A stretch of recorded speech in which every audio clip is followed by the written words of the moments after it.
Assalamualaikum warahmatullahi wabarakatuh. Sebelumnya, yang terhormat Bapak dosen pengampu mata kuliah Manajemen Koperasi dan UMKM Bapak Muhammad Hadi Larusan.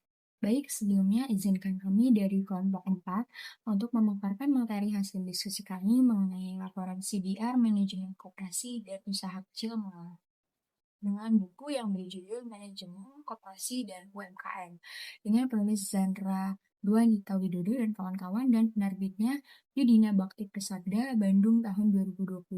Sebelumnya perkenalkan saya Sabrina Zalfa sebagai moderator dan teman saya di sini ada Putri Nabila, Ananda Fitri, Raisa Ardiyanti, Adinda Jihan, Moni Nabila, dan Syafir Azhar.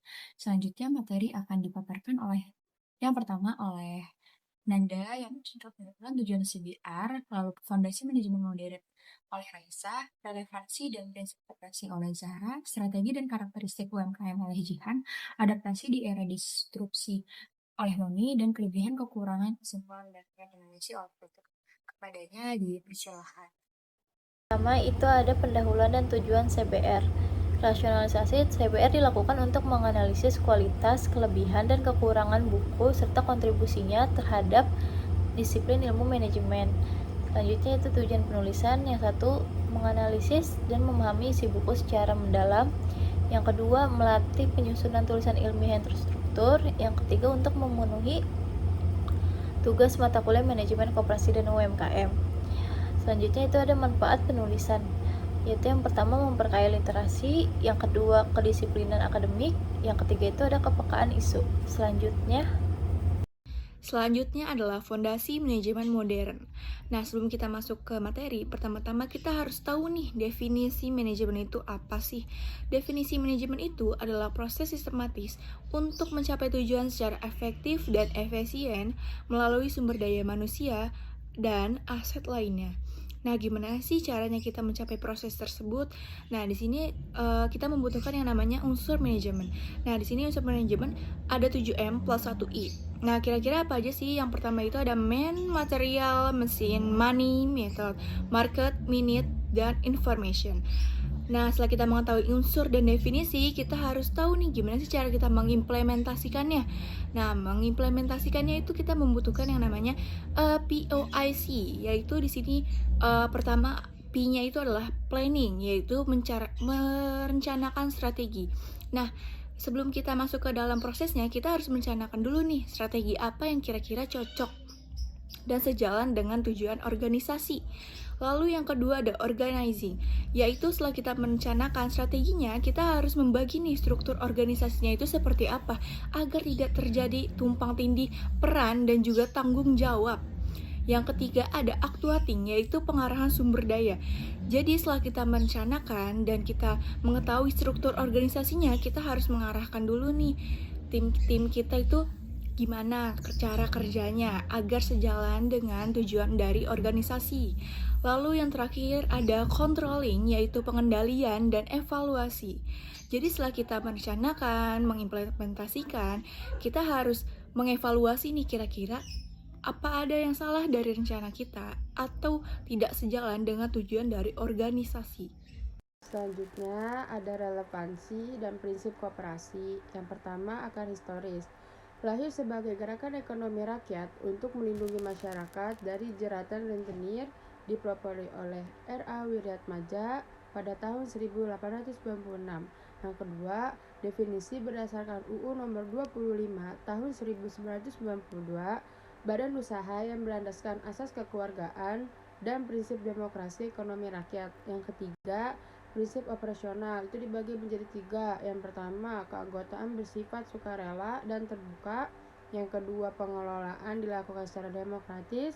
Yang ketiga, pembagian sisa hasil usaha atau SHU dilakukan secara adil sesuai jasa masing-masing anggota. Yang keempat, tujuan strategis memajukan kesejahteraan anggota pada khususnya dan masyarakat pada umumnya untuk membangun tatanan ekonomi nasional. Yang terakhir, ada struktur organisasi terdiri dari rapat anggota atau pemegang kekuasaan tertinggi, pengurus, pengawas, dan pengelola. Nah, selanjutnya kita masuk ke dalam strategi dan karakteristik UMKM. Kenapa ini penting? Karena UMKM bukan sekedar bisnis kecil, tetapi tulang punggung ekonomi kita.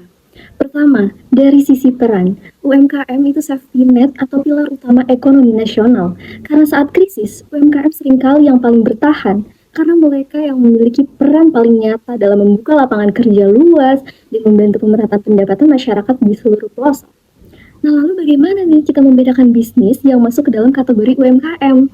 Nah, tenang aja teman-teman, karena menurut Undang-Undang Nomor 20 Tahun 2008, karakteristiknya itu dilihat dari 3 hal utama, yaitu yang pertama skala aset, yang kedua jumlah tenaga kerja, lalu yang ketiga omset tahunan. Jadi, klasifikasinya sudah diatur secara legal oleh pemerintah. Nah, tapi kita juga harus melihat nih tantangan di lapangan, karena ada 3 hambatan yang masih dihadapi oleh UMKM kita. Yang pertama yaitu modal, karena sulitnya akses ke perbankan. Lalu yang kedua ada SDM, karena kualitas pengelolaan yang masih tradisional. Lalu yang ketiga yaitu teknologi, karena masih banyak yang belum go digital. Oke, selanjutnya bagaimana koperasi dan UMKM perlu beradaptasi di era disrupsi, khususnya pada era industri 4.0.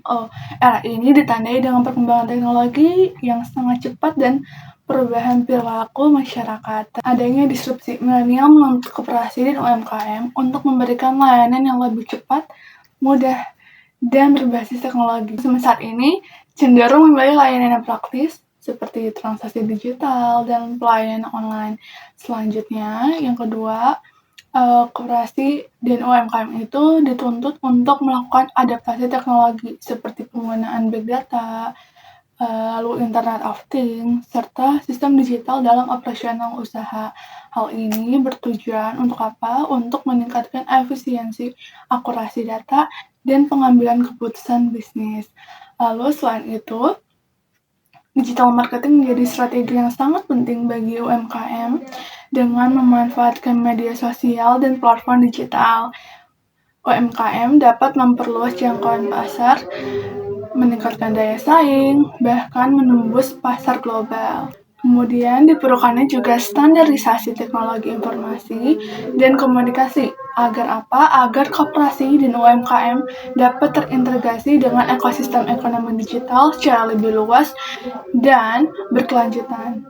Namun, penggunaan teknologi juga harus diimbangi dengan etika bisnis dan prinsip kejujuran atau going concern. Hal ini penting agar kepercayaan konsumen tetap terjaga dan usaha dapat bertahan dalam jangka waktu yang panjang.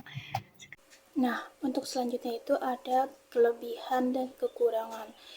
Nah, untuk kelebihannya itu yang pertama adalah struktur sistematis, yang kedua adalah menggunakan bahasa akademik yang mudah dipahami, yang terakhir adalah sangat relevan dengan konteks Indonesia. Untuk kekurangannya itu adalah kekurangan data statistik terbaru dan minimnya studi kasus internasional sebagai pembanding. Terakhir itu ada kesimpulan dan rekomendasi. Untuk kesimpulannya itu, manajemen yang efektif dan inovatif menjadi kunci keberlanjutan ekonomi berbasis kerakyatan. Pengelolaan sumber daya yang baik mendorong peningkatan produktivitas, daya saing, serta kesejahteraan masyarakat secara berkelanjutan. Dengan demikian, penerapan manajemen yang efektif dan inovatif menjadi fondasi penting dalam membangun sistem ekonomi. Untuk rekomendasinya itu adalah pemerintah memperkuat kebijakan pelatihan digital untuk pelaku usaha,